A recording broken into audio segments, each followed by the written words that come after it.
Council. Marriage Guidance Council. Malcolm and Barbara Harris have been married for nearly 15 years. They've got 2 children, Gary, aged 13, and Andrea, who's 11. During the last couple of years, Malcolm and Barbara haven't been very happy. They argue all the time. Barbara's sister advised them to go to the Marriage Guidance Council. There is one in most British towns. It's an organisation which allows people to talk with a third person about their problems. This is their 3rd visit, and Mrs. Murray, the counsellor, always sees them.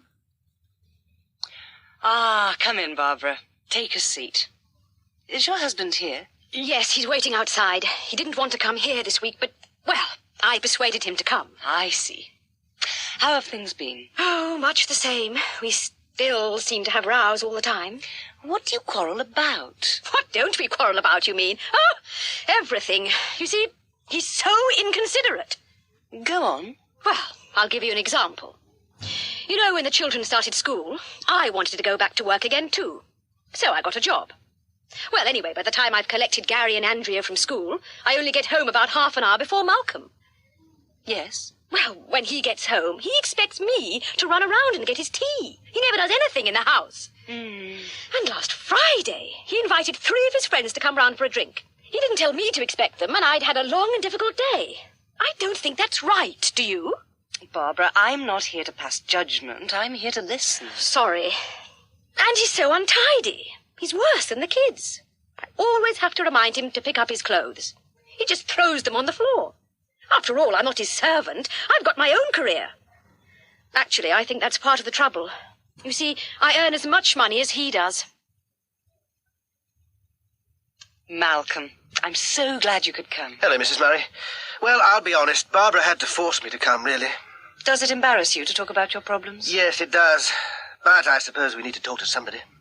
Barbara feels that you resent her job. I don't know. I would prefer her to stay at home, but she's very well qualified, and I encouraged her to go back to work. Now the kids are at school, she needs an interest, and I suppose we need the money.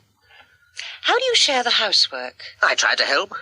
I always help her to wash up, and I help Gary and Andrea to do their homework while she does the dinner. But she doesn't think that's enough. What do you think? I'm not here to give an opinion, Malcolm. I think we're both too tired, that's all. In the evenings, we're both too tired to talk. And Barbara, she never allows me to suggest anything about the house or about the kids. We always have the same arguments. She's got her own opinions, and that's it. Last night we had another row. She's forbidden the kids to ride their bikes to school. Why? She thinks they're too young to ride in the traffic, but I think they should. She always complains about collecting them from school. But you can't wrap children in cotton wool, can you?